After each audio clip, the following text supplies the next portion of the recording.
C'est parfait. Et Clara est revenue entre-temps. Super. Bon, eh ben, bienvenue à tous et toutes, du coup, à ce 42e Café Génial. Aujourd'hui, la thématique, c'est la responsabilité des gestionnaires de sites naturels dans le cadre des activités de pleine nature, aménagement et sécurité. Donc, exceptionnellement, nous avons une intervenante au lieu de deux. Nadine Sauter, du coup, du Conservatoire botanique national Pyrénées-Midi-Pyrénées, qui interviendra sur un projet d'équipement de voies d'escalade dans le cadre du projet Roca Nature qui s'est fait dans le parc national des Pyrénées, hein, si je ne me trompe pas, Nadine, c'est ça. Donc, elle vous en dira un petit peu plus sur tout ça après. Et Sophie nous fera un petit point d'actualité aussi en lien avec le sujet, sur ce qui se passe et ce qui se dit dans le cadre du plan d'action territorial. Bonjour Muriel.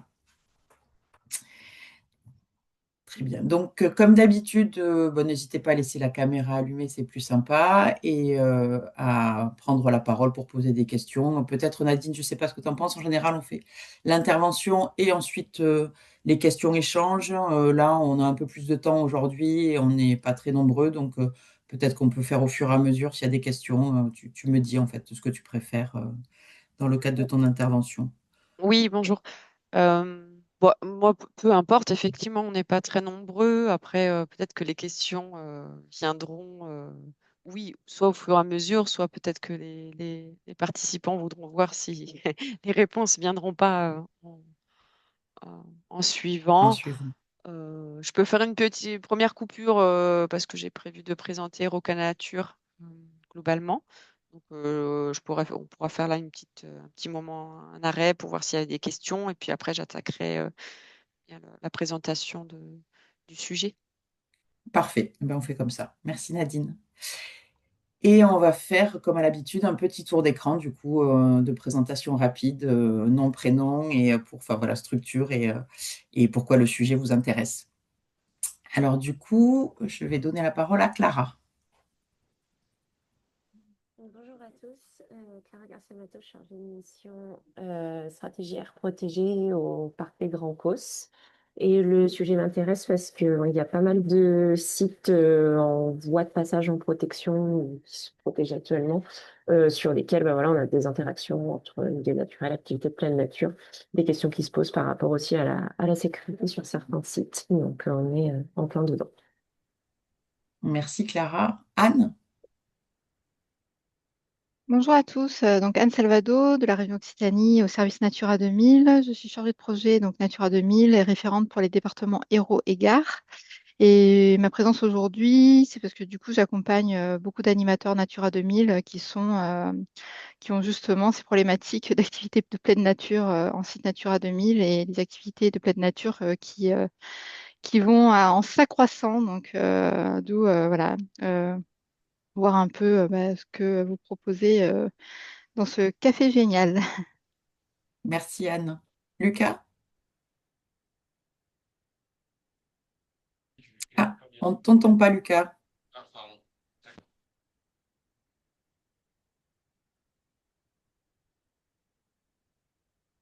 C'est juste que je crois qu'il faut que tu parles un peu plus fort et plus proche du micro.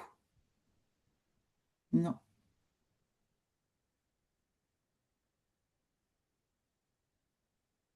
non plus.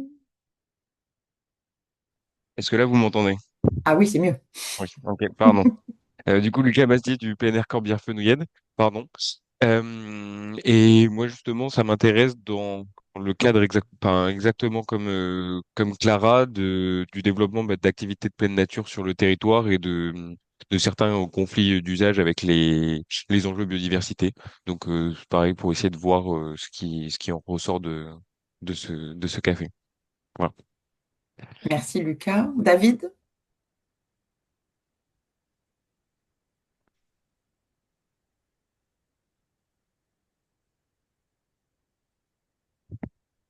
Oui, pardon, bonjour. Donc oui, David Barillot, technicien pour les espaces naturels sensibles, département du Lot. Donc voilà, je suis intéressé par ce sujet parce que effectivement sur les espaces naturels sensibles, on procède à un certain nombre d'ouvertures de sites, d'aménagements de sites naturels avec différentes activités de pleine nature et des aménagements qui génèrent des surfréquentations, qui génèrent d'autres aménagements, et déjà quelques petits procès sur certaines activités par rapport à des purges de falaises liées à l'escalade, avec des chutes de pierres sur les maisons, des soucis sur la plongée spéléo, sur des résurgences, des choses comme ça. Donc voilà, c'est faire un petit point aussi sur ce qu'impliquent les différents aménagements. Merci David. Michael? Bonjour à tous. Mickaël Basso, moi je suis à la communauté de communes de la Vallée de l'Hérault, chargée de mission Natura 2000. Donc on a deux sites en gestion, les Gorges de l'Hérault et le Causse d'Omlas, et c'est vrai qu'on est beaucoup sujet aux activités de pleine nature, un peu tout azimut, et donc d'où l'objet de ma présence ici, un peu comme tous les autres participants, donc d'essayer de voir un peu comment on articule un petit peu tout ça avec les enjeux biodiversité, effectivement, jeu d'acteurs, voilà. Merci Michael. Muriel? Bonjour, Muriel Ribaud, déléguée adjointe à la délégation Languedoc-Roussillon du Conservatoire du Littoral. Donc, moi, je suis pas gestionnaire, je suis propriétaire, mais malgré tout, cette notion de responsabilité, c'est quelque chose qui nous, qui nous intéresse, qui nous importe. Euh, voilà, on a déjà eu des accidents liés à des activités de pleine nature sur les sites du Conservatoire. Voilà, donc ça m'intéressait de voir la thématique abordée ce matin.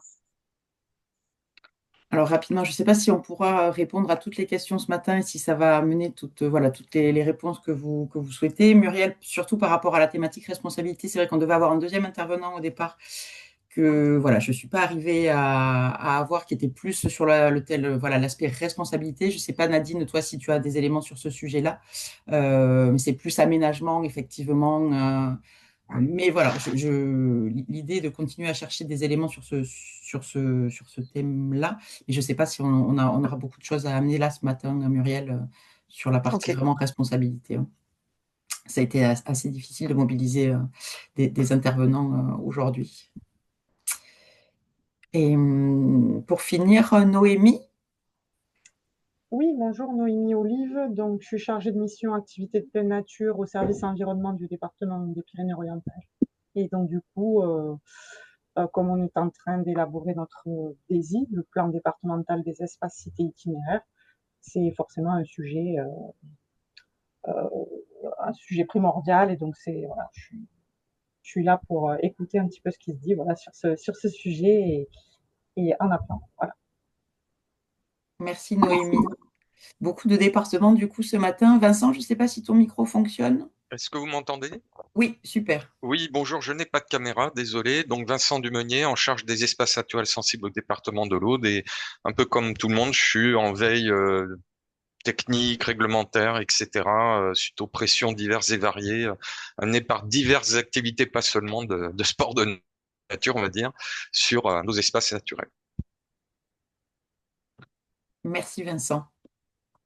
Écoute, Nadine, je te laisse te présenter du coup et partager ton écran. J'arrête le partage de mon côté. J'aurais pu le faire avant d'ailleurs, ce serait un peu mieux vu.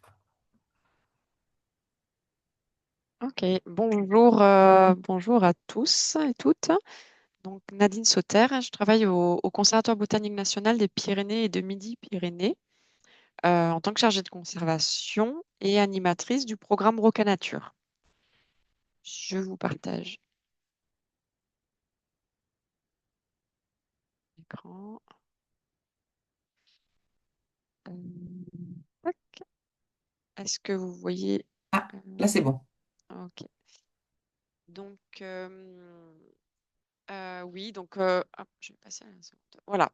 Alors, c'est vrai que je n'ai pas fait de diapositive sur le conservatoire botanique.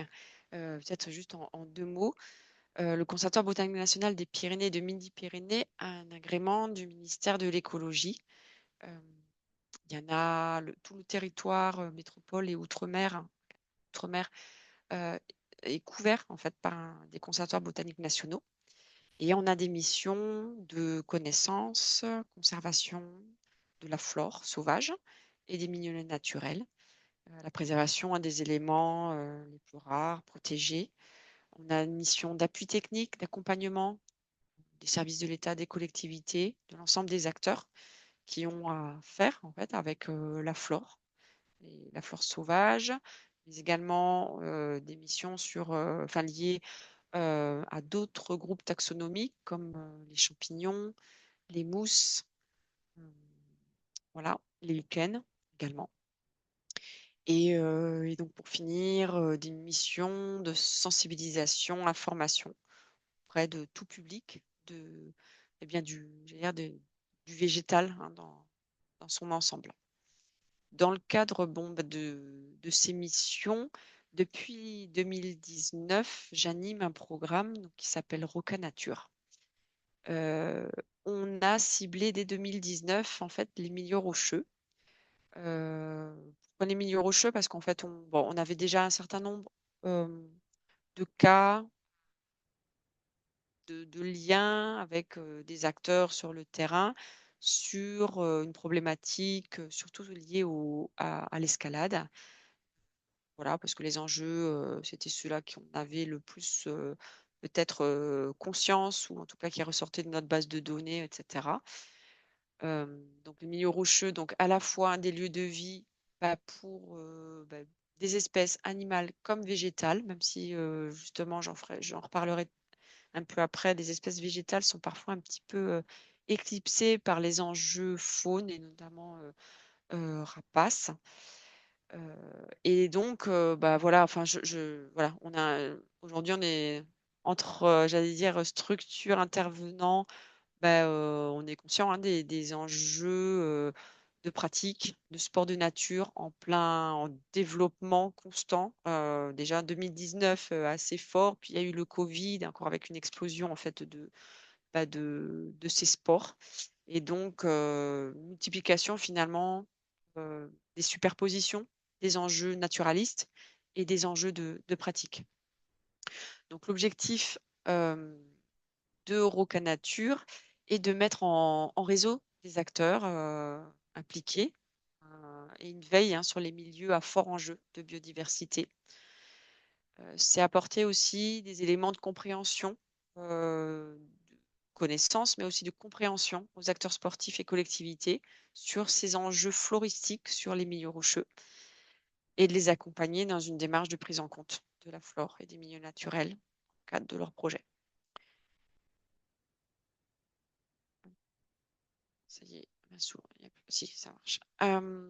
Voilà, je vous ai mis une petite diapo des grosses catégories d'actions, si on peut dire, de ce qu'on fait. C'est vraiment très, très général. On y reviendra un peu plus en détail. Donc, une des premières actions, même si elle se poursuit hein, au fur et à mesure des années, c'est bien d'identifier aussi les acteurs, les types d'acteurs qui peuvent avoir un impact ou qui peuvent être concernés hein, par cette problématique-là. Les données disponibles, essayer de voir qu'est-ce qu'on a comme données, quel type de données, comment elles sont mobilisées, je veux dire, où est-ce qu'elles sont, qui peut avoir accès, etc., comment elles peuvent être diffusées, mises à disposition, etc. Sensibiliser, former les acteurs hein, à la préservation de la biodiversité floristique, la conception d'outils de communication, j'y reviendrai au fur et à mesure. Et deux autres actions, peut-être un peu plus techniques. On a expérimenté, j'allais dire, la cartographie de la sous-trame des milieux rocheux qui, dans le cadre de la trame verte et bleue, était un petit peu laissée de côté, de fait, parce que, en fait, pas évidente en fait, à cartographier avec des outils SIG ou satellitaires, etc. Donc, on a essayé sur 2-3 départements de faire une cartographie, une méthodologie de cartographie. Et puis, on a expérimenté également les apports d'un drone sur un milieu rocheux, éboulis, falaise, pour éventuellement détecter des enjeux donc floristiques, hein, toujours en l'occurrence. Et qu'est-ce que ça pourrait apporter en fait bien à la préservation de la flore et au regard en fait des pratiques pour anticiper éventuellement des projets, etc. Sur ces deux derniers points, j'ai pas prévu d'y rentrer là-dessus parce que c'est plutôt assez technique et puis on est encore en cours d'analyse des données. Voilà, ça pourrait peut-être faire l'objet éventuellement d'un autre point ou de discussion ultérieure. Donc, voilà, Roca Nature, on a vraiment essayé, mais certainement comme d'autres, hein, de partager en fait, partager les enjeux d'un point de vue naturaliste, mais aussi des pratiques. C'est rendu compte, en fait, qu'il est nécessaire en fait d'avoir un temps de dialogue, de concertation, que les uns et les autres puissent en fait exprimer les enjeux. Dans le monde environnemental, naturaliste, biodiversité, on est voilà peut-être assez fort pour pouvoir apporter les connaissances, on est très calé, on a des compétences, etc. Mais il faut pouvoir avoir aussi un espace de discussion et surtout que les acteurs en fait sportifs puissent être entendus et puissent pouvoir aussi donner leur avis et surtout qu'ils puissent s'exprimer sur les enjeux en fait et sur les projets qu'ils auraient, qu'ils ont eu, là où ça s'est pas bien passé, etc. Parce que je pense qu'on a voilà, on peut toujours s'améliorer sur ces types de projets, sur des territoires. Et l'objectif aussi, c'est de pouvoir mutualiser parce qu'il y a des choses qui se font ici et là. Parfois, c'est des territoires vraiment très, très petits, très localement, et qui fonctionnent et qui sont pas forcément connus. C'est intéressant en fait de pouvoir partager ça. En tout cas, ce que nous, on pense nécessaire, important, et là où on a pu intervenir, c'est vraiment à partir d'un projet territorial, localement. On voit que en fait, il y a une dynamique réelle en fait de travail à partir de personnes, de relations qui se font d'ailleurs.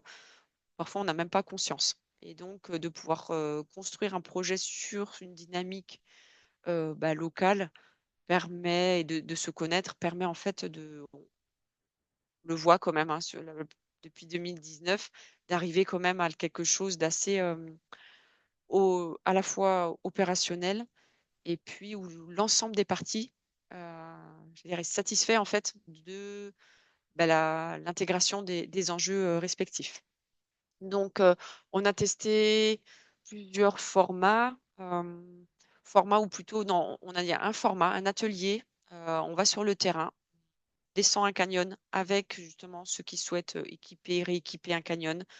On va sur une via ferrata ou un projet de via ferrata. Donc, je vous illustre un petit peu les images où on accompagne à travers, voilà, on accompagne les acteurs et on va sur place pour se rendre compte. Alors, nous, je veux dire naturalistes, même si nous, Conservatoire botanique, on n'est pas une association, mais on accompagne d'un point de vue floristique et on peut faire des inventaires, des diagnostics partagés, des enjeux qu'il peut y avoir sur le site de pratique et on est accompagné en fait des acteurs eux-mêmes. Et ça, c'est important parce qu'en fait, de faire des inventaires de notre côté, naturaliste, et puis on vient après et on pose un rapport, on pose un dossier, on dit là, il y a une plante protégée, bon, là, il y a peut-être un euprocte, là, il y a un rapace, etc. Sans que finalement les acteurs aient pu peut-être le voir de leur eux-mêmes. Et ils ont un rapport et c'est déjà ça peut un peu coincer à ce niveau-là. Donc là, le challenge, j'allais dire, c'est d'aller, quand c'est possible, hein, etc., mais d'aller au moins, ça peut être aussi au pied d'une falaise. Et ça, c'est hyper important, même si finalement on se dit on verra pas grand-chose, c'est pas la bonne saison et tout. Mais en fait, néanmoins, d'aller sur le terrain, clairement, en fait, ça peut vraiment, ça change les choses au niveau relation, parce que notamment les acteurs des sports de nature, les responsables, etc., ils ont plus l'impression que les écoute aussi. Voilà. Donc ça, c'était vraiment un point important que je voulais signaler. L'intérêt d'aller sur des sites de pratique aussi, sites ou itinéraires, c'est aussi de pouvoir se faire accompagner par des professionnels ou en tout cas des encadrants, etc.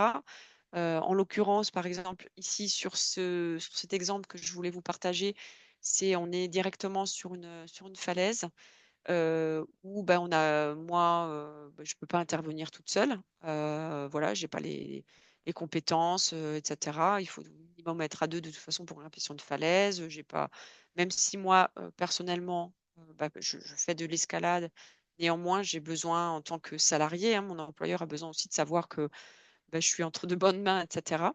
Donc, de se faire accompagner par un guide, par des grimpeurs, des équipeurs, etc., permet nous d'évoluer en sécurité.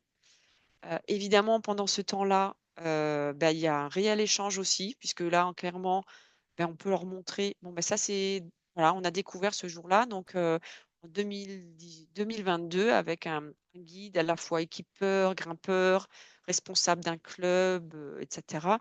Deux plantes protégées, une qu'on connaissait, on savait qu'on allait la trouver, puis une autre dont on n'avait pas connaissance. J'ai pu lui montrer, on a pu voir un petit peu où est-ce qu'elle était, dans quelles conditions, sur quel type, est-ce que c'est plutôt en fissure, en pleine voie.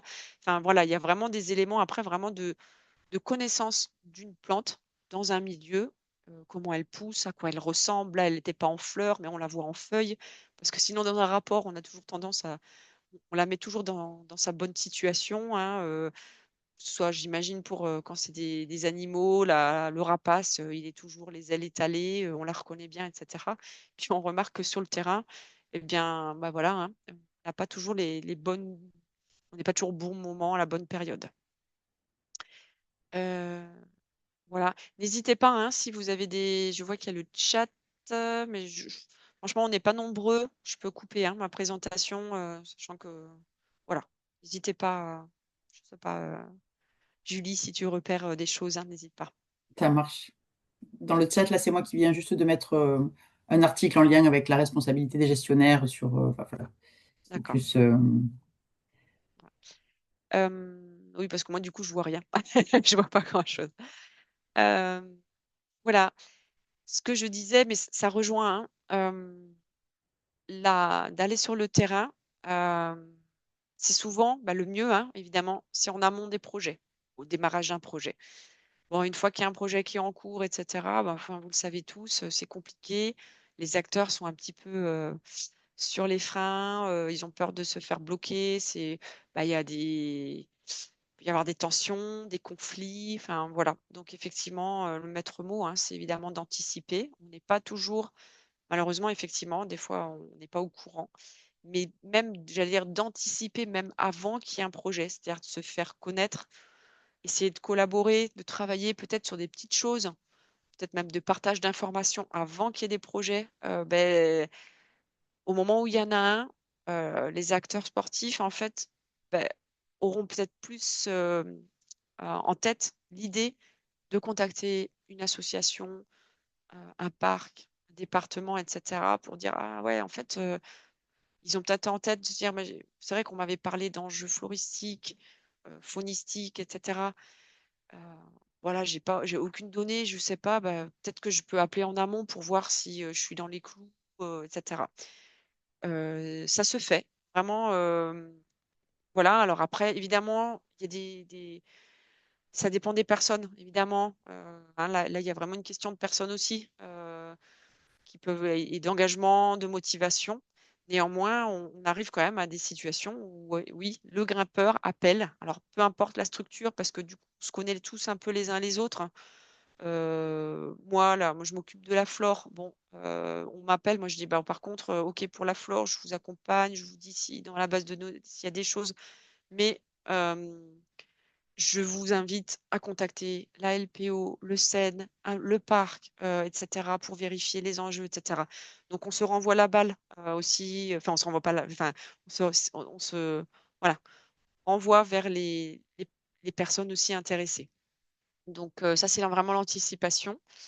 Et après, bon, il y a l'aspect formation, sensibilisation, qui est finalement variable en fonction des moments, des opportunités, être dans des événements, faire des événements. Là, je vous ai partagé une photo en bas à gauche d'un événement qu'on a fait donc dans une salle d'escalade.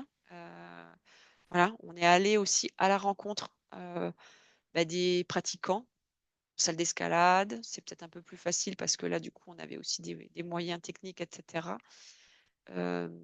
J'interviens aussi dans des formations d'équipeurs, comme vous pouvez le voir sur des images, où là, ce sont des stagiaires équipeurs.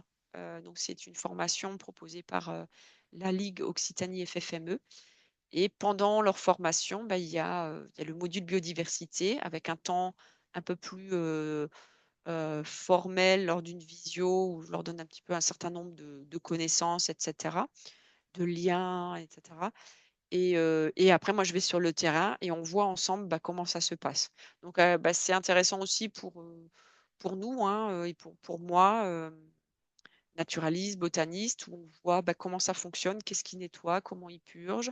Et puis, il y a une interaction sur le moment. Et puis, depuis quelques années, depuis 2023, alors on a déjà réalisé ce type de, j'allais dire, de combinaison sur d'autres sujets au Conservatoire botanique, mais on a une approche sciences humaines et sociales qui nous permet, donc avec une ethnologue, ma collègue Christelle Pinault, euh, qui nous permet aussi, alors à la fois nous, d'avoir des clés de compréhension, de lecture, mieux percevoir ou mieux comprendre selon les pratiquants, les catégories de pratiquants et les types de pratiques, comment on peut s'adapter au mieux sur nos discours, nos outils de sensibilisation, de communication, etc. D'abord, de se dire, bah oui, mince, moi je m'attendais à ce que, effectivement, quand j'interviens, quand je dis certaines choses, quand je présente, les, les pratiquants, ils le perçoivent de telle manière aussi. De cette manière-là, non, c'est parfois plus complexe en tout cas. Et puis, ma collègue, Christelle, vient aussi, va auprès des pratiquants et à travers des questionnements, un entretien, les fait aussi s'interroger sur le lien, sur l'approche qu'ils peuvent avoir, sur leur terrain de jeu, sur la nature, comment ils l'aperçoivent, qu'est-ce que ça veut dire pour eux, etc. Et ça les fait réfléchir également sur la façon d'appréhender leurs pratiques, leurs projets, etc. Donc, on en est un petit peu au début, hein, puisque elle nous a rejoint, enfin, Christelle nous a rejoint, a rejoint l'équipe fin 2023. Bon, on est en 2025. Voilà, on réalise comment dire, des projets ensemble, mais on est encore un petit peu en phase, j'allais dire, d'expérimentation et de test. Mais il y a déjà des choses très concrètes qui se sont mises en place, notamment sous forme de table ronde, d'outils de communication vraiment, je vais dire, presque immersifs, en tout cas appliqués, qui concernent vraiment les pratiquants, etc.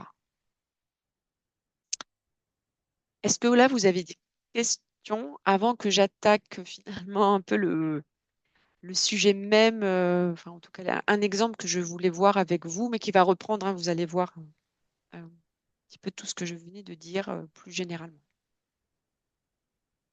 Non, pas de questions. Alors évidemment, enfin, là ça me vient, je travaille en partenariat avec de nombreux acteurs. Alors du côté, j'allais dire, environnemental, évidemment, tous les gestionnaires d'espace, les réserves, les parcs régionaux, parcs nationaux, les associations de protection de l'environnement. Je travaille également avec les acteurs sportifs. Et là, pareil, à plein d'échelles, du plus local, avec un club, jusqu'à une structuration plutôt départementale, euh, voire régionale, avec des ligues, des comités régionaux.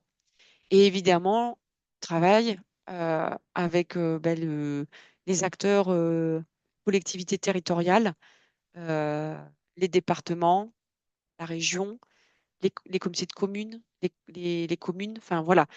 Finalement, bon, bah, il y a ça aussi, c'est vrai que c'est important aussi de voir l'ensemble des acteurs, qui intervient, à quel moment, qui est responsable de quoi, hein. On parlait un petit peu des responsabilités. Effectivement, les collectivités là-dessus sont propriétaires, gestionnaires, comment elles peuvent aussi, elles sont responsables, comment elles peuvent intervenir sur un projet, etc.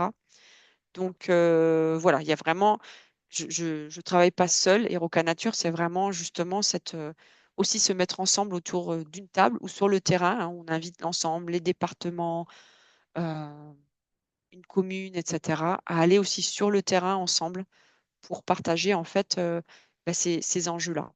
Et donc j'en viens donc au partage, enfin au sujet. Euh, il y a eu un projet de rééquipement de falaises d'escalade dans les Hautes-Pyrénées, en zone cœur du parc national des Pyrénées, qui a regroupé et qui regroupe, enfin je pourrais le dire, le garder encore au présent. Évidemment, bah, ceux qui ont été demandeurs, donc une association, là, Grimpeurs des Gaves, une association de grimpeurs, le club alpin, euh, en l'occurrence celui de Lourdes, le parc national des Pyrénées, une commune, la commune d'Arens-Marsous, la réserve naturelle régionale du Pibest, même si on n'est pas euh, sur la réserve, mais bah, finalement, on dit qu'on a besoin aussi de partager, mutualiser, et la réserve du Pibest, en fait, travaille déjà depuis plusieurs années sur le lien entre les falaises, l'escalade, la gestion, les propriétaires. Donc, elle est venue en appui, voilà, comme voisin, j'allais dire. La communauté de communes des pays des vallées des Gaves. Et puis, un autre type d'acteur, que c'est vrai que je n'avais pas encore parlé, mais parce que voilà, il y en a tellement, mais en l'occurrence ici, la gardienne du refuge. Euh, Tout ça aussi chapeauté par le département, parce que le département des Hautes-Pyrénées est animateur aussi d'un groupe de travail biodiversité escalade. Je vais oublier de le mettre là, mais évidemment, moi, ça me paraissait essentiel et important. Voilà, comment ça s'est organisé? Bon, finalement, on a réalisé une visite sur site, comme je vous disais, important d'aller sur le site, en l'occurrence là avec le Parc national des Pyrénées, les agents et nous-mêmes, le conservatoire. On a été accueillis par le refuge. Et un deuxième temps, lors du rééquipement, donc avec les grimpeurs équipeurs, un temps de formation sensibilisée de 3 mois plus tard. Je vais revenir un peu plus en détail. Donc l'objectif du projet de ces grimpeurs, portés par les grimpeurs, qui ont contacté le département, enfin ils ont vraiment eu aussi une attitude, enfin une démarche en fait, ils sont allés voir les collectivités, les propriétaires, la commune, les gestionnaires, le parc, etc., pour vraiment travailler de manière concertée. Donc, leur objectif était de réhabiliter en fait une falaise. Donc, il y avait déjà un équipement. Alors, on est en zone cœur, donc c'est vrai que ça, c'était important. C'est important aussi à bien à, à se rendre compte. En principe, donc en zone cœur, en fait, euh, interdiction en fait d'équiper. Néanmoins, il y avait déjà des voies anciennes qui ont été faites de manière euh, illégale ou en tout cas sans demande d'autorisation. Et là, il y a eu une vraie réelle démarche de demande d'autorisation. Donc, ils ont fait une demande, donc les grimpeurs ont fait une demande d'autorisation au Parc national des Pyrénées. Le Parc national des Pyrénées, qui est également dans une démarche vraiment de réflexion sur où est-ce qu'on peut euh, accepter, où est-ce qu'on interdit, où est-ce qu'on déséquipe. Voilà, ils travaillent au cas par cas avec les acteurs pour essayer de répondre au mieux finalement aux attentes, aux demandes. Donc là, en l'occurrence, euh, le Parc national des Pyrénées a accepté donc le rééquipement de cette petite falaise d'escalade, de rocher-école même, hein, parce que vraiment on est sur en plus sur des falaises qui ont un objectif, je ne sais pas si je l'ai écrit, mais un objectif aussi de formation grimpeurs et notamment de jeunes grimpeurs à l'environnement montagne, puisque en fait, eh bien, il y a un peu de temps d'approche, hein, il y a un refuge, etc. Donc, ils sont aussi dans une optique là de travailler, de sensibiliser à la montagne et à la pratique de l'escalade en montagne, ce qui est un petit peu différent d'un site d'escalade où on se gare juste au pied des voies, pas loin sur un parking, etc. Et de former également, c'était un de leurs objectifs, était de former aussi des équipeurs, à la fois sur les techniques d'équipement, mais aussi à les former, à les sensibiliser à ce que on n'ouvre pas n'importe où des voies d'escalade sans demander l'autorisation aux propriétaires, aux gestionnaires, au parc, à la réserve, etc. Donc c'était vraiment un projet très global et qui prenait en compte l'ensemble des problématiques. Donc, un diagnostic partagé entre tous les acteurs euh, pour identifier bien s'il y avait des enjeux faune et flore à prendre en compte, à respecter une réglementation peut-être particulière. Il se trouve ici que sur ce site-là, donc je vous ai mis une petite photo là, c'est vraiment des petits, presque des rochers en fait, hein, donc là c'est un petit, il peut y avoir un peu plus long, mais voilà, on n'est pas sur des grandes voies de montagne, on est vraiment sur des petites falaises. Donc, il s'est avéré, suite au diagnostic du Parc national des Pyrénées et du Conservatoire botanique, qu'il n'y avait donc pas d'enjeu fort de rapaces, même de petits ou d'autres oiseaux. Au niveau floristique, également, pas d'espèces protégées. Néanmoins, ce diagnostic sur le terrain a permis aux uns et aux autres en fait, de se rendre compte en fait, que même s'il n'y a pas d'espèces protégées, en tout cas sur la flore, qu'il y a des espèces floristiques rupestres peut trouver que sur des falaises et que même si elles ne sont pas protégées, on s'est posé la question, eh bien, qu'est-ce qu'on peut en faire au moment où on équipe, on rééquipe, on nettoie? Est-ce qu'on nettoie tout, on enlève tout? Quel est l'impact en fait, de l'équipement, du nettoyage sur la flore des rochers et au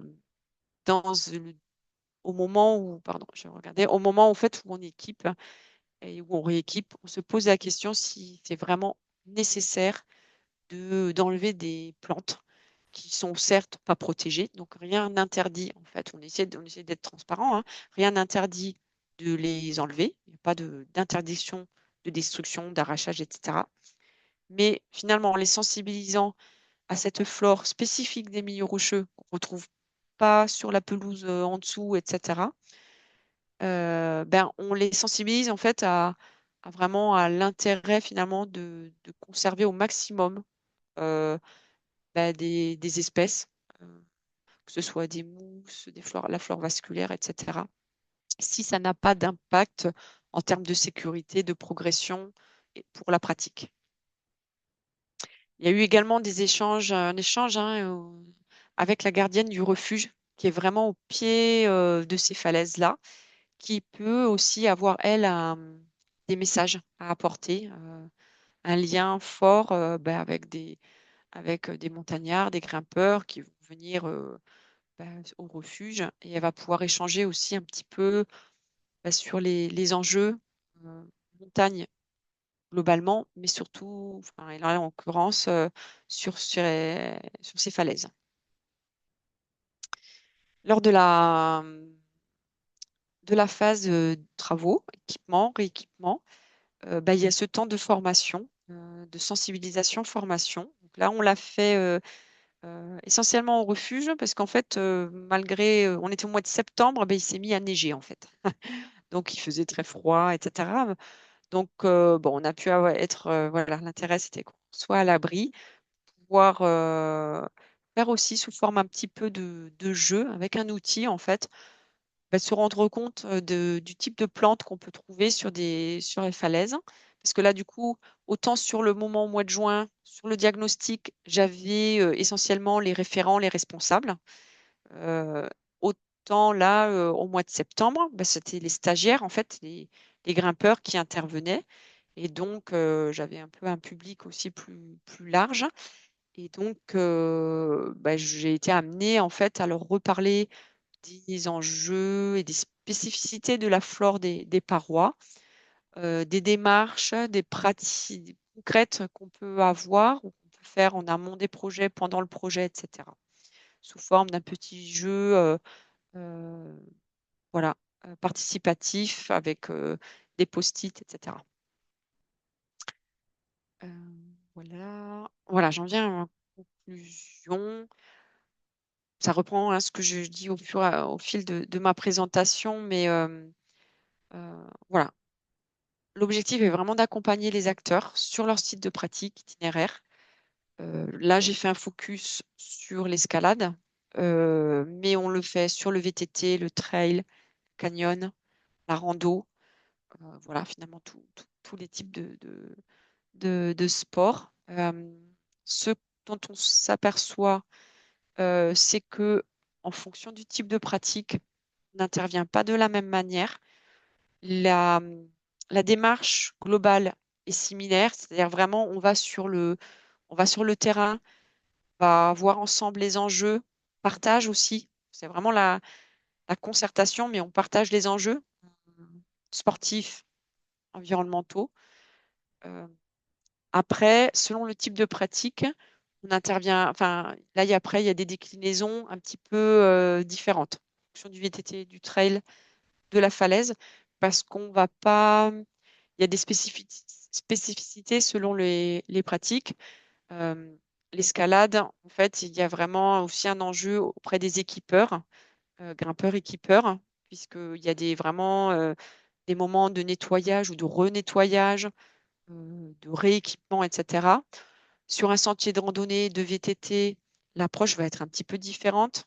Euh, on va avoir après beaucoup plutôt une sensibilisation sur, on reste sur le sentier, on va expliquer pourquoi c'est important de rester sur le sentier, etc. Une fois que c'est équipé, une falaise, en fait, un grimpeur, et d'où aussi l'intérêt de connaître chaque pratique. Un grimpeur, une fois que c'est équipé, il reste sur la voie d'escalade. Il peut y avoir plante protégée à 1 mètre d'une voie d'escalade. Euh, J'allais dire, une fois que c'est équipé, rééquipé, elle ne craint plus rien, cette plante, puisqu'en fait, le grimpeur, il va rester dans sa voie, il ne va pas s'éloigner. Il a des points sur lesquels il s'accroche. C'est ça en va de sa sécurité.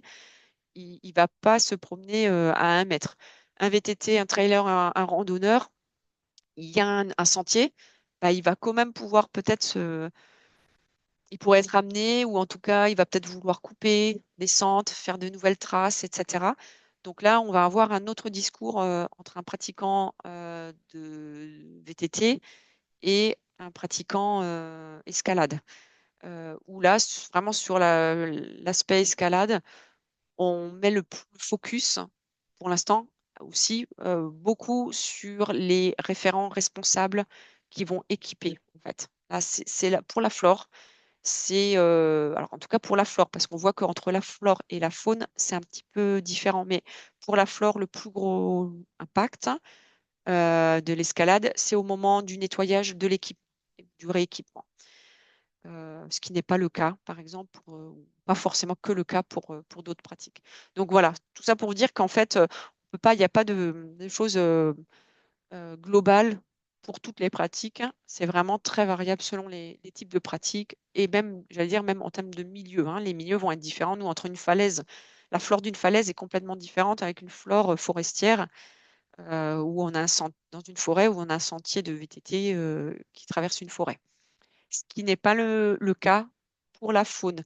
Donc, moi, aujourd'hui, je parle essentiellement pour la flore, mais je travaille avec euh, des associations naturalistes, des gestionnaires, etc., d'autres structures qui ont des compétences peut-être plus faune ou mixtes. Et on voit bien que les enjeux peuvent être périodiques et ne sont pas forcément au même moment que pour la flore. Voilà, pardon, j'étais un peu long sur cette parenthèse-là, mais voilà. Et donc, l'enjeu, c'est vraiment compréhension, échange réciproque des enjeux naturalistes sportifs et de vraiment travailler en amont de projet, même avant qu'il y ait un projet finalement, presque, j'allais dire. Aller chercher en fait les acteurs, les clubs, les comités, etc. euh, Même s'il n'y a pas de projet, va se faire connaître et dire, bon ben voilà, travailler vraiment en amont. Voilà. J'espère que Merci, j'ai pas été Nadine. trop long. Non, non, c'est parfait. Est-ce que vous avez des questions? Moi, j'en ai une, mais je vous laisse la priorité. Non, pas de questions. Moi, c'était par rapport à l'accompagnement. Du coup, vous êtes sur le secteur enfin, Occitanie, côté ex-Midi-Pyrénées. Vous accompagnez tous les acteurs qui en font la demande, en fait. Comment vous pouvez accompagner Alors évidemment, oui, je vois ça. Alors, jusqu'ici, oui, parce que je démarrais quand même, hein, Roca Nature démarrait en 2019. Il a fallu aussi se faire, enfin, faire connaître un petit peu cette démarche, etc. J'essaye effectivement quand même, je peux pas intervenir dans tous les clubs qui me solliciteraient, etc. Mais il y a une organisation, j'essaye plutôt d'intervenir. Effectivement, sur des points ou au niveau stratégique, plutôt à l'échelle régionale, au niveau des comités, euh, au niveau des départements. Euh, on va pouvoir aussi, finalement, on se rend compte que sur le terrain, localement, il y a des associations de protection de la nature, des associations naturalistes, qui peuvent prendre le relais en termes de connaissances, d'accompagnement, etc. Donc, j'allais dire, pour l'instant, jusqu'ici, j'arrive à accompagner, aller sur le terrain, si c'est faisable, etc. Mais il est vrai que pour l'instant, voilà, voilà, pour l'instant, oui, mais c'est vrai Oui, que ce ne si sera ça pas devait éteint. prendre de l'ampleur, il y a une façon aussi d'organiser. Moi, l'objectif, plutôt aussi de mettre à disposition, alors, au-delà de nos missions même du conservatoire, mettre à disposition les données, ça, dans tous les cas, oui. Là, ça, c'est une mission, on accompagne, on met à disposition les données, à minima, etc. Après, aller sur le terrain, aller à toutes les réunions, etc., ça, Oui, c'est là, vraiment en fonction au cas par cas. plutôt des enjeux, des forces vives localement, une association qui peut prendre le relais, même, j'allais dire, c'est vrai que je n'ai pas parlé, mais l'ALPO a un dispositif qui s'appelle Biodiff Sport qui Ah ben vise justement, je à voulais qu'on en parle aussi. Voilà, ben là, on est très complémentaires, c'est-à-dire qu'on travaille ensemble.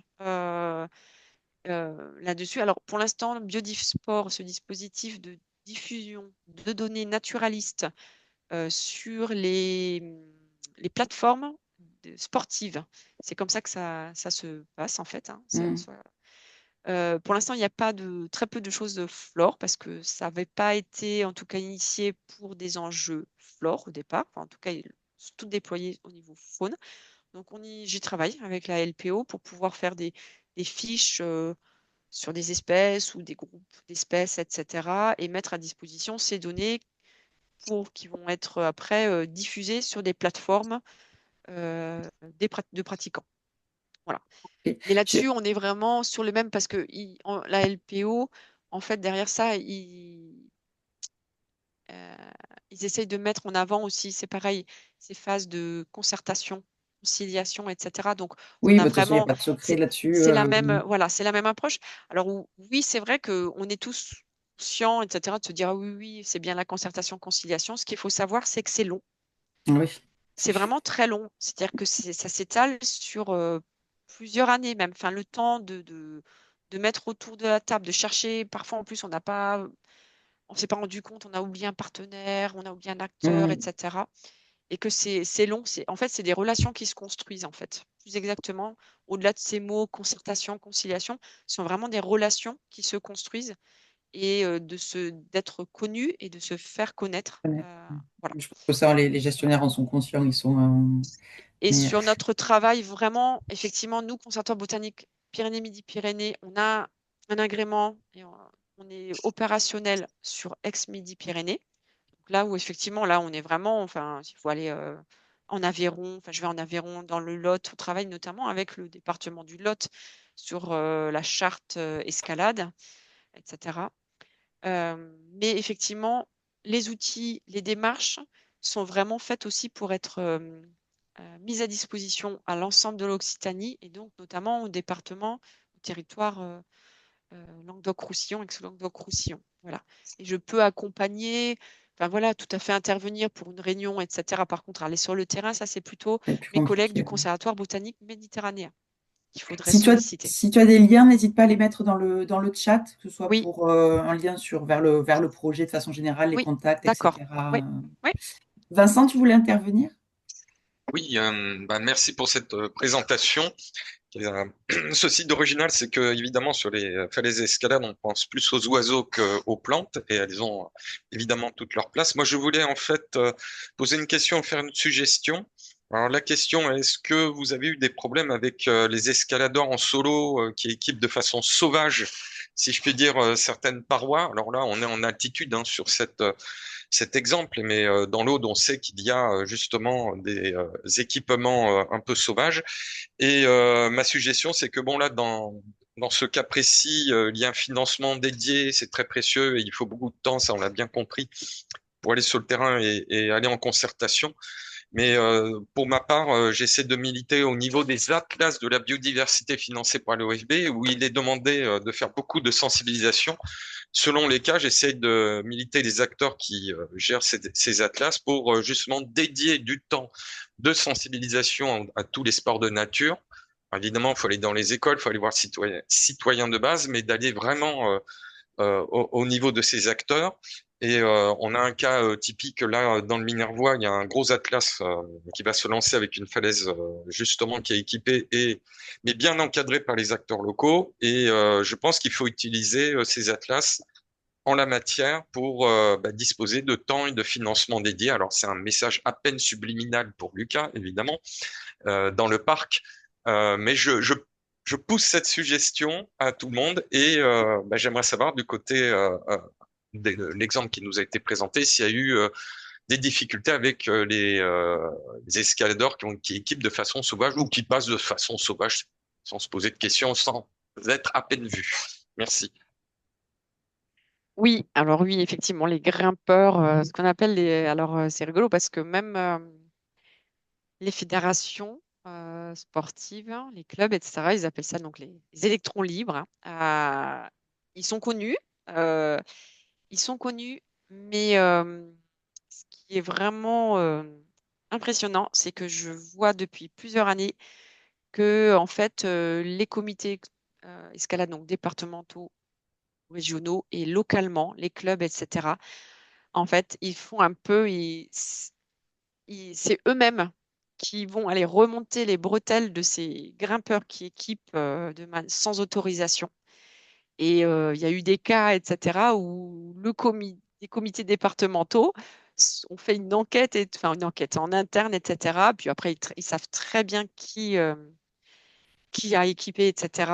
Et ils sont allés les voir, les appeler, etc. Et ça passe très mal, même auprès des grimpeurs, des comités en tout cas qui sont structurés.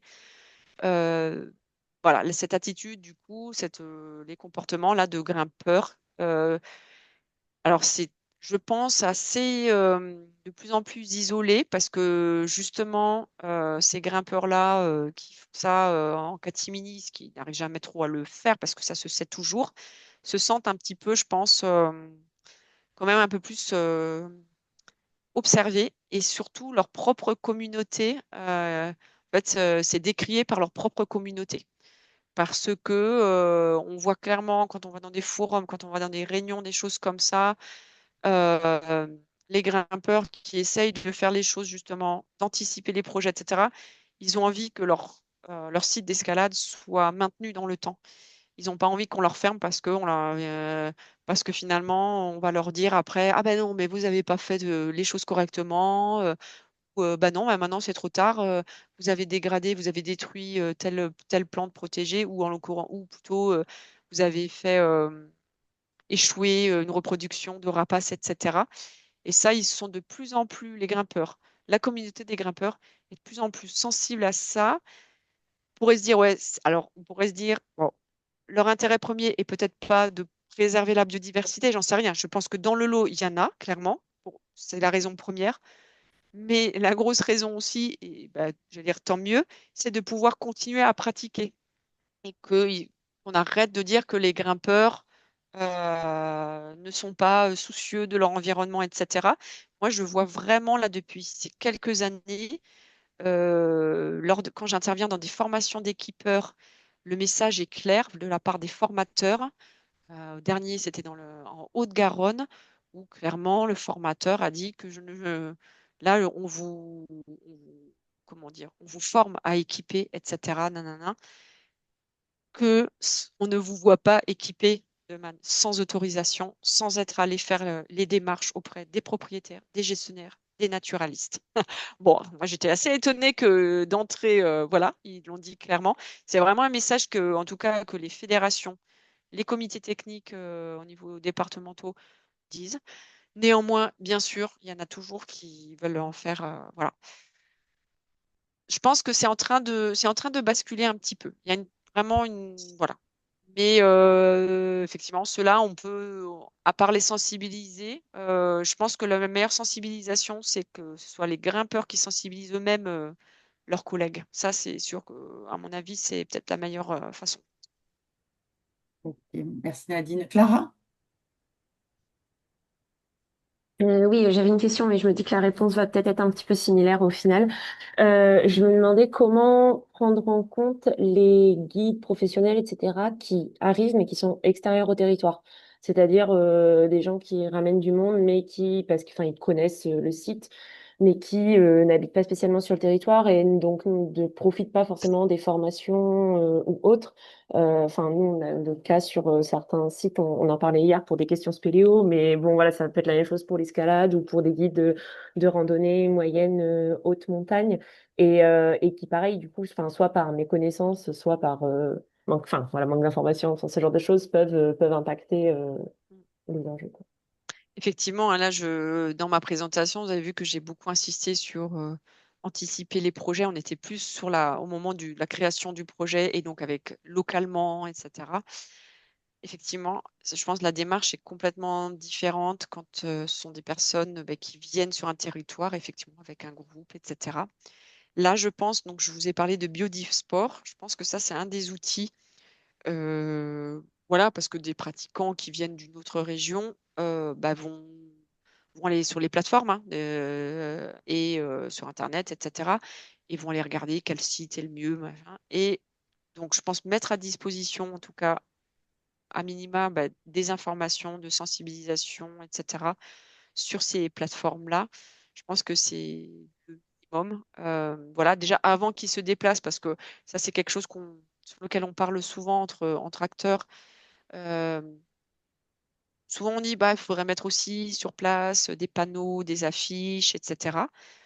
Ça, c'est bien parce que ça permet encore de donner d'autres informations. Mais effectivement, le problème vient que un groupe qui vient de se faire 3 heures de route, qui vient sur un site, ils arrivent au parking, ils voient qu'il y a un panneau qui leur dit bah non, interdiction de grimper de telle date à telle date parce que nidification, parce que plante protégée, etc. Ça va être très mal pris et on fait 3 heures de route. Il est tout à fait possible que, tant pis, ils bravent l'interdiction, ils vont aller grimper quand même, ou en tout cas, ça va frustrer, etc.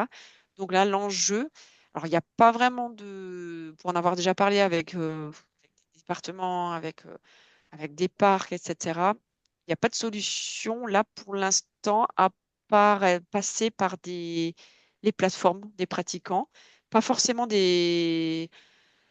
pas forcément les sites officiels de la FFME, du CAF, etc. Parce que ça, c'est déjà des personnes, des pratiquants qui ont déjà une démarche, peut-être fédérée, qui passent par un club, qui passent par etc. Même si l'information pourrait y être, ça c'est bien sur ces. Mais on sait très bien qu'il y a beaucoup de pratiquants, notamment sur l'escalade, qui ne sont pas licenciés.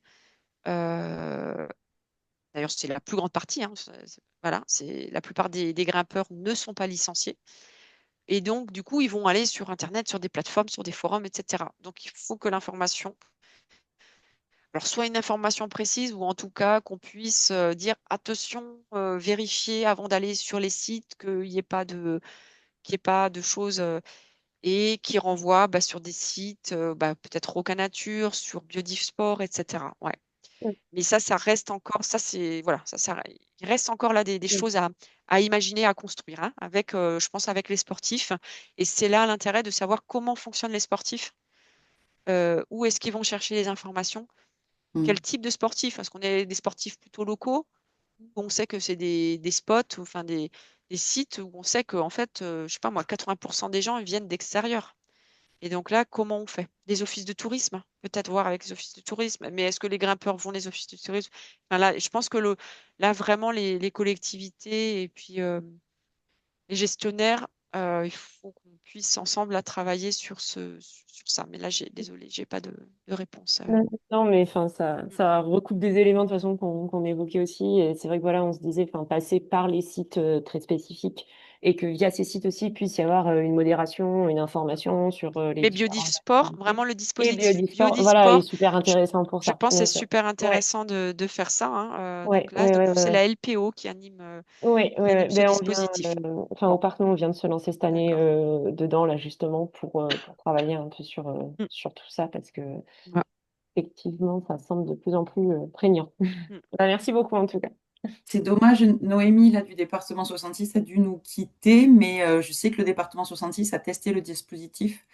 Alors malheureusement, je crois ils ont dû arrêter faute de financement. Enfin, il y avait des choses un petit peu compliquées, donc ça n'a pas pu Mm. perdurer. Mais il y a peut-être effectivement, si tu peux les contacter, je pense que la personne en plus qui s'en occupait est restée au département. Il n'est plus forcément sur Biodisport, mais il est toujours au département.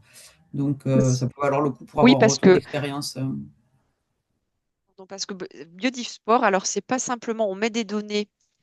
Leur démarche est très complète, c'est-à-dire que et peut-être un peu restrictive, mais pour mettre des données sur cette plateforme qui va être après automatiquement rediffusée sur les plateformes des pratiquants, pour y mettre ces données, en fait, il faut que ces données aient fait l'objet d'une concertation. Oui.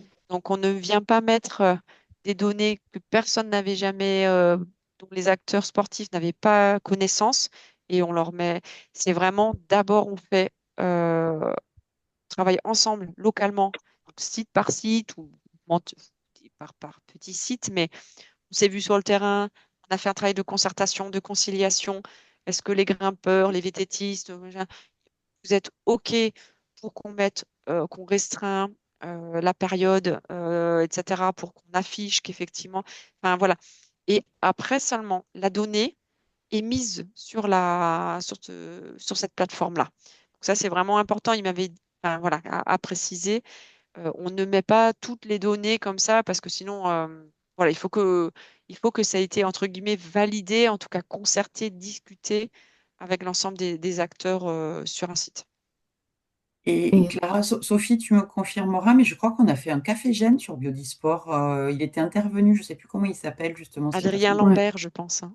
Non, Non. c'était C'était pas pas lui. UC 66 qui était intervenu. Non. Oui, il me semble. Je vérifierai, mais sur notre chaîne YouTube, du coup, il y a tous les cafés gènes. Je crois qu'il y en a un, effectivement, Ah, avec une des connotation réserves peut-être de Biodisport. ouais. Ça me dit quelque chose, je crois que j'avais vu passer le lien Ouais. Et, gardant, et- etc. et moi, j'ai noté aussi que c'était peut-être dans ce cadre-là d'ailleurs que le PNR Comminges-Barousse-Pyrénées était en cours enfin le PNR en formation du coup était aussi en démarche pour mettre en place Biodisport sur leur territoire. Donc peut-être aussi un contact intéressant. J'ai pas le contact de la personne en question, mais ça doit pouvoir se trouver. Ouais, Parce bah, que je du coup, regarde. ce que tu disais, Clara, c'est bien que cette année ou l'année prochaine, vous voulez lancer Et ben, Biodisport sur votre cette territoire. année-là, on a Cette fait année. des démarches, ça y est, avec la LPO France et la chargée de mission qui se charge de tout ça pour s'inscrire dans le dispositif, avoir accès du coup aux plateformes et tout. Et donc, on a un ou deux sites déjà en tête. Donc, quand je dis on, c'est moi-même et puis le chargé de mission randonnée, Mm. activité de pleine nature qui est pas mal impliqué sur cette question-là aussi. Et le but, c'est que, enfin, du coup, dans le cadre, moi, de mes missions de création d'aires protégées, adaptation, zone de protection forte, etc., qu'on puisse au fur et à mesure inscrire ces sites dans la démarche Biodisport, les rentrer sur les plateformes, intégrer ça dans le cadre de la concertation Et justement, on en parlait hier par rapport à un site de cirque et de grotte à chauves-souris. Et voilà, sur les questions de sensibilisation, d'information des publics, que ce soit locaux ou autres, c'est quand même, bon, ça peut être quand même super intéressant. Ok, c'est bien faux.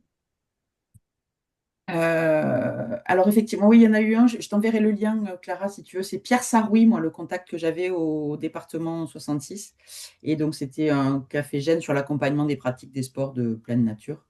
Et voilà. Et il y avait eu une présentation de Biodisport. Vincent, une dernière question. Et ensuite, ben, justement, ça faisait un peu le lien. Sophie, je te laisserai peut-être poursuivre du coup sur ce qui se fait sur le PAT, du coup, sur ce sujet.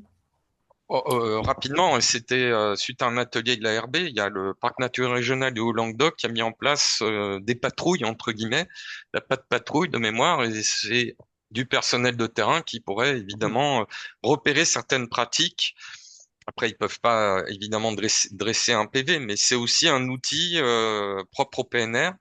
Je crois que sur le PNR Corbière-Fenouillette, c'est plutôt des FCI, mais on peut tout à fait imaginer une adaptation des missions et tant qu'il y a des financements, bah, ça devient très précieux suite aux pressions des différents publics et des urbains qui débarquent. Bon, j'ai juste une toute petite anecdote. C'est bien avant le Covid. Heureusement que j'étais là, entre guillemets, parce que sur une de nos forêts en milieu méditerranéen, forêt départementale en ENS, j'ai surpris un biker, comme je dis en rigolant, là, qui se baladait et j'ai réussi à l'arrêter. Il me dit, mais qu'est-ce que vous faites là? Alors on est sur des pistes, hein. Il me dit, ah oui, mais moi je commercialise des voyages. Et je suis du Nord et en septembre, j'ai débarqué avec des clients. Donc, j'ai dû le former, évidemment, à tout ce qui est pratique, ou tout de moins la sensibilisation des FCI, mais ça fait partie d'un tout, hein, pour moi, d'un public qui vient de très très loin et qui croit que tout est ouvert et qu'il n'y a aucune difficulté, alors que rien qu'avec un pot d'échappement ultra brûlant, il pouvait mettre le feu à l'insu de son plein gré, hein. Vous imaginez bien sur de la broussaille ou simplement une surface herbacée complètement cramée. Voilà mon intervention. Je vous laisse à la main. Merci Vincent. Ben, s'il n'y a pas d'autres questions, du coup, Sophie, je te laisse nous présenter rapidement. Oui, bon, c'est pas vraiment une présentation, c'était juste, je m'étais dit que si on avait un peu de temps, je pouvais vous parler un peu de la démarche qu'on met en place. Enfin, c'est d'ailleurs pas la démarche qu'on met en place, mais du coup, on vient de terminer le premier plan d'action pour les aires protégées d'Occitanie. On le termine cette année. Et du coup, on va réécrire un nouveau plan d'action pour la période fin d'année là 2025 jusqu'à 2028. Et une des thématiques dans la stratégie des aires protégées, donc dans le plan d'action, ça concerne l'encadrement des activités sur les aires protégées. Et donc la thématique des sports de nature est présente. Je ne sais pas si vous y avez répondu. On avait fait passer un questionnaire avec Julie en début d'année, enfin, autour du mois de février-mars, je crois, justement pour faire un peu le point avec les gestionnaires sur à la fois l'animation du réseau et puis sur des thématiques qui concernent justement plutôt le plan d'action. Il y avait une question sur l'encadrement des sports de nature où du coup on posait la question si les gestionnaires se sentaient suffisamment outillés pour travailler sur ces sujets. On a eu, sur cette question-là, on a eu 54 réponses et à peu près moitié-moitié qui, oui, se sentaient assez outillés et la moitié qui, non, ne se sentent pas assez outillés dans les besoins qui ressortaient. Il y avait notamment, celui qui ressortait le plus fort, c'était le besoin d'une dynamique collective pour porter ces sujets qui touchent beaucoup d'acteurs. Et un autre besoin, c'était d'avoir davantage de retours d'expérience. Donc, le genre de café qu'on propose aujourd'hui, c'est un peu l'idée de répondre à ce besoin, mais pour le côté un peu dynamique collective pour porter ces sujets, je pense qu'il y aurait encore des choses à faire. Pour l'instant, les premières pistes, on a déjà fait un atelier de concertation pour le deuxième plan d'action. Les quelques actions qui sont ressorties, qui concernent vraiment les sports de nature, il y avait continuer à fournir des retours d'expérience sur les nouvelles pratiques, parce qu'il y a cette idée qu'il y a des nouvelles pratiques qui se développent très rapidement et que c'est des fois difficile pour les gestionnaires, je pense, de suivre l'encadrement de ces nouvelles pratiques qui arrivent sur les territoires, d'assurer une veille du coup sur ces nouvelles activités de loisirs, de généraliser le recours à la cartographie des activités et des pressions sur son territoire, je pense, pour répondre à un besoin, enfin, peut-être un peu ce que tu évoquais, Nadine, aussi, c'est qu'il faut déjà bien connaître qui sont les pratiquants, qui viennent sur le territoire, pour faire quel type d'activité, parce que du coup, les réponses qu'on pourra apporter sont assez lié à une connaissance fine de son territoire. Et une troisième piste aussi, et je ne sais pas si c'est quelque chose que vous-même vous avez déjà utilisé, c'est d'utiliser les flux de données issus des applications liées à la pratique des sports de nature, typiquement des applications type Strava ou des applications directement utilisées par les pratiquants. Essayer de récupérer ces données-là pour mieux caractériser justement les pratiques, les lieux de pratique aussi qui sont sur le territoire. Donc, ça, c'était les trois pistes qui avaient été évoquées. Mais si vous avez des idées ou si vous avez des retours d'expérience à partager là, n'hésitez pas, soit à les partager là, il reste peut-être 5-10 minutes, et aussi, du coup, n'hésitez pas à m'envoyer un mail si vous voulez contribuer sur ce sujet-là. J'ai bien noté, du coup, pour le PNR des Grands Causes que vous étiez en cours de mise en place de la démarche Biodisport, mais si vous avez d'autres éléments à me faire parvenir, d'autres retours d'expérience, ou des idées pour ce deuxième plan d'action, n'hésitez pas sur le sujet. Merci. Merci Sophie. Est-ce que ça sollicite N'hésitez pas aussi effectivement à présenter, comment dire, voilà, à nous dire quelles sont les problématiques que vous rencontrez réellement. Alors c'est vrai que la thématique réglementaire en elle-même n'a pas forcément été abordée ce matin, comme je vous disais, l'intervenant que j'avais sollicité n'a pas pu se rendre disponible finalement. J'ai envoyé dans le chat, alors c'est pas la vérité absolue, on va dire, mais un article avec justement un certain nombre d'éléments sur la thématique de la responsabilité des propriétaires et des gestionnaires, avec justement une réglementation qui est passée, enfin une loi qui est passée il y a quelques années sur l'atténuation de cette responsabilité, et d'autres donc qui vient du site Jury Sportiva, je ne sais pas si vous connaissez. Donc du coup, je le mettrai dans le chat, enfin dans le mail que je vais vous envoyer également. Vous trouverez un certain nombre de points sur ce sujet-là. Mais voilà, si vous avez vraiment des questionnements particuliers ou des difficultés vraiment précises sur un site donné, n'hésitez pas aussi à nous les faire remonter. On peut éventuellement essayer de trouver des intervenants pour y répondre ou voilà, essayer de vous aider à trouver, pas forcément une solution, mais au moins quelques éléments pour éclaircir un petit peu les situations. Vincent, tu as la main levée encore, mais j'imagine que c'était par rapport à tout à l'heure. Non, pas du tout. En fait, Pardon. je repense à une action qui n'a rien à voir avec les sports de nature, mais quand même qui était dont le but est de protéger un espace naturel. Donc c'est une commune dans les Pyrénées-Audoises qui a des problèmes de pillage de gentiane pour évidemment la distillerie. Et le département, donc dans le cadre des ENS, a aidé le maire à protéger ces prairies, bon, en essayant de bloquer avec des aménagements adéquats le passage d'un quad. Mais le maire, de son propre chef, a mis en place des caméras pièges photo, et a fait tout valider d'un point de vue juridique par la gendarmerie. Donc ça veut dire que s'il chope un Gugus en train de faire l'andouille, la gendarmerie peut utiliser la capture photo pour aller voir et enquêter et peut-être attraper le contrevenant. Donc bon, après pour la petite histoire, on sait très bien qu'il s'amuse à piller les prairies, mais il n'y avait pas de démarche officielle jusqu'à maintenant qui permettait à la gendarmerie de lui coller un PV ou d'aller beaucoup plus loin. Donc ça existe, mais il faut avoir le courage, évidemment, d'affronter une sorte d'orage technocratique, si je peux dire, ou bureaucratique. Et on a ce retour d'expérience qui, j'espère, ne servira jamais. Que là, le message sera bien passé, même si c'est évidemment une pratique qui ne se retrouve pas partout, mais encore que dans le Massif central et évidemment dans les Pyrénées. D'autres communes affrontent, on va dire, une cueillette plus ou moins autorisée de gentiane, comme d'autres s'élèvent contre. Alors là, je sais que le conservatoire botanique des Pyrénées, on s'est appuyé aussi sur cette expérience, accompagne les communes. Mais là, on avait vraiment un maire qui ne voulait absolument pas permettre, quelle que soit l'origine, si je puis dire, une cueillette de ces gentianes.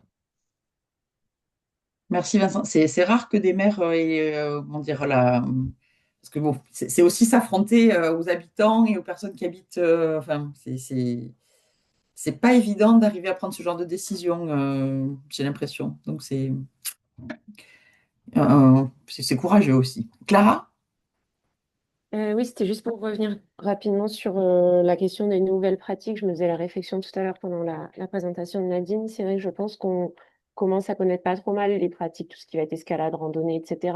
On pratique nous-mêmes parfois, on a pas mal de retours d'expérience. Mais sur beaucoup de nouvelles pratiques, on se retrouve un peu démunis, voire étonnés par les actions et les idées qui peuvent être menées. Et peut-être que voilà, ces questions-là de retour d'expérience, de bibliographie, de réflexion sont peut-être importantes sur ces nouvelles pratiques-là pour pouvoir anticiper encore une fois les impacts qu'elles peuvent avoir et puis se pose, enfin, lors de la rédaction des plans de gestion, des réglementations, etc., la question de dire qu'est-ce qu'on réglemente et jusqu'où on va et à quel point on anticipe. Donc, pouvoir avoir un point vraiment sur ces questions-là, ça me semble être assez important, notamment pour la suite. Et quand tu dis nouvelle pratique, là, tu as des exemples en tête? Je pensais à tout ce qui était base jump, wingsuit, gravel, enfin j'en passe et des meilleurs, je les connais pas toutes, je pense. Mais là c'est bien d'actualité en ce moment parce que enfin à Millau on a ce week-end le festival des Natural Games, donc qui est festival sport, outdoor et musique. Et pour le coup en termes de nouvelles pratiques, je pense que j'en ai découvert au moins 5 rien qu'en lisant le programme. Et donc, bon, ça se passe pour beaucoup sur des spots qui sont aménagés, enfin, c'est artificiel, quoi. Mais je ne doute pas que ça donne des idées à nombre de personnes pour retourner faire ça ensuite dans la nature, dans les gorges, sur les côtes. Et à mon avis, voilà, il y a vraiment une veille à avoir là-dessus. Au niveau des grands causes, la chargée de mission Natura 2000, elle a fait un travail depuis très longtemps avec les organisateurs justement des Natural Games pour sensibiliser, informer, et ça porte ses fruits sur pas mal de choses. Mais bon, voilà, à mon avis, il ne faut pas baisser la vigilance parce qu'il y a plein de choses nouvelles qui apparaissent chaque année. Et voilà. Je rebondis également sur l'intervention de Clara. Moi, je rejoins totalement ce que tu viens de dire. C'est vrai que bon, on parle beaucoup de trail, de VTT, etc. Mais ça, c'est quand même des activités qu'on commence à bien suivre, à connaître. Et ça, je dis pas que c'est gérable, mais on a quand même bien identifié les acteurs. Mais par exemple, moi, je pense aussi au RAID où c'est multisport. L'idée, c'est d'aller le plus vite possible sur des balises, donc à la rigueur de ne surtout pas utiliser de pistes vraiment définies. Enfin, c'est d'aller le plus rapidement possible. Donc en fait, c'est des pratiques qui sont pas du tout encadrées et qui partent. Les gens ils sont lâchés dans la nature et ça c'est très très difficile puisque l'essence même de cette pratique c'est justement un peu cette liberté, ce free. Il y a aussi toutes les activités de drones, même de drones en fait, d'une personne isolée qui va faire voler des drones. Et en fait, ça, comment les toucher, c'est impossible. Et puis, ça, il y en a, mais vraiment de plus en plus. Donc, effectivement, il y a plein de pratiques qui émergent. Et on se dit, mais waouh, comment on va arriver à identifier les acteurs? Parce que quand il y a des fédérations, des choses comme ça, c'est facile. Quand les gens ne sont pas fédérés et qui sont vraiment, qui pratiquent, qui réalisent vraiment une pratique autonome, bah là, on est mais juste complètement dépassé, quoi. Et comment faire pour toucher ces personnes-là? Bah ouais, là, c'est un peu la grande question, quoi. C'est de plus en plus le cas, je trouve, sur toutes ces pratiques un petit peu émergentes là, qui du coup sont gérées par l'intermédiaire parfois des réseaux, des sites, des forums, et derrière pour avoir un ou deux acteurs vraiment présents, concrets, qu'on peut inviter en réunion pour discuter ou avec qui on peut aller, c'est quand même compliqué, je trouve, à identifier. Nadine? Oui, je me permets. Je pense qu'il faut aussi qu'on aille vers les organisateurs d'événements. Je pense Natural Games, par exemple. Moi, il y a quelques années aussi, j'étais intervenue faire une petite conférence. Il n'y avait pas grand monde. Et encore, je crois qu'il avait, pour la petite histoire, il pleuvait. Donc, comme j'étais dans le chapiteau, les gens se sont venus s'abriter et du coup, écouter ce que j'avais à dire et les images que j'avais à montrer, des petites vidéos, etc. Mais je pense que c'est aussi une démarche à avoir auprès vraiment des organisateurs et de les sensibiliser. Est-ce que, par exemple, Natural Games, qu'ils aient à un moment donné, mais euh, aussi qui portent eux-mêmes un message, hein, de dire, bon, bah, effectivement, c'est sympa, voilà, on fait la promotion de sport, etc. Mais il faut que eux-mêmes soient persuadés qu'à un moment donné, peut-être qu'ils persuadés de la nécessité de préserver la biodiversité dans les milieux naturels pour qu'ils puissent aussi changer, enfin un peu finalement changer leur regard et se dire, bon, on peut peut-être effectivement continuer à faire, c'est pas qu'on est contre le maintien de ce type d'événement, mais qu'il y ait derrière ça aussi peut-être des engagements forts. Alors, moi, je trouve que c'est le cas sur zéro déchet, enfin, voilà, les éco-cups, les déchets, les toilettes, l'eau, etc. Je trouve que ces événements-là, que ce soit même pour les trails, etc., on voit les efforts, malgré tout, qu'ils font les organisateurs, par exemple, de trails, sur justement pas de déchets, pas de balises, etc. Et euh, après, sur la biodiversité, moi, je trouve, enfin, c'est le pas à passer encore là-dessus, qui pour l'instant n'est pas fait ou très peu fait. Voilà. Et que je pense qu'il y a un vrai travail à faire, moi, sur les organisateurs. Un raid, effectivement, mais pourquoi pas, enfin, ceux qui organisent les raids, dire, bah, oui, le raid, c'est on va au plus vite, etc. Mais est-ce que des règles, ça pourrait pas être tout en restant sur les sentiers, tout en, etc. Enfin, mais ça, c'est, ouais, ouais, bah oui, c'est moins fun. Mais à un moment donné, je pense que pour moi, à un moment donné, c'est de parler et de sensibiliser et de faire prendre conscience les organisateurs, en fait. Parce que de parler aux gens, enfin aux participants, une fois qu'ils sont inscrits à une course, enfin, c'est pas la peine. Il faut que ça vienne, faut que ce soit dans le règlement, que ce soit dans l'ADN même en fait de l'événement. Et à ce moment-là, il y a peut-être un espace pour que les pratiquants puissent l'entendre, le voir, le lire, etc. Et voilà, là, je pense que il faut vraiment être à la base. Voilà. Je dis ça, c'est un de nos objectifs aussi, notamment par exemple avec les organisateurs de trail. C'est pas évident, ça c'est sûr. Mais le gros travail, effectivement, et c'est là où on a plein de gens qui viennent de partout, qui sont pas du tout sensibilisés, très peu sensibilisés. Pour l'instant, ils viennent pas pour ça. Ils viennent pour courir à fond les ballons, pour se dépenser physiquement, mentalement, etc. Il y en a très peu. On a fait des enquêtes, nous, donc ma collègue ethnologue a fait des enquêtes auprès de trailers. Il y en a peu qui disent oui, c'est pour être dans un environnement privilégié où je vois des magnifiques paysages, etc. Il y en a quelques-uns dont c'est l'objectif, mais c'est pas, malheureusement, c'est très peu, enfin, pour l'instant, c'est peu le cas. Mais bon, on a cet objectif en ligne de mire. J'en connais quelques-uns dont c'est l'objectif. Ça laisse un peu d'espoir. Il y en aura peut-être d'autres bientôt. Moi aussi, j'en connais quelques-uns, mais justement, faut aller chercher les autres. Bien. Bah, il est 10h30. Merci beaucoup, Nadine, pour ta présentation et tous ces éléments. Merci à tous d'avoir été présents. J'espère que ça a mené quand même quelques réponses à vos questionnements et autres. Je vous envoie du coup un mail avec la présentation de Nadine. Tu pourras me l'envoyer, Nadine, justement, pour que je puisse la retransférer et les différents éléments qui ont été notifiés dans le chat. Et comme je disais, bah voilà, n'hésitez pas à nous faire remonter par mail, du coup, en direct, des problématiques spécifiques ou autres. Voilà, si on peut aider à y répondre, ce sera avec plaisir. Le mail de Nadine sera aussi dans le mail. Je pense qu'on peut te recontacter, Nadine, si jamais pour plus d'approfondissement Oui, ou bien sûr. autre. Voilà. Et donc, je vous souhaite à tous un bon été, puisque pas de café gêne au mois de juillet et août, et je vous donne rendez-vous en septembre. Merci à tous et bonne journée. Merci. Bonne journée. Merci. Merci. Au revoir. Bonne Au journée. revoir.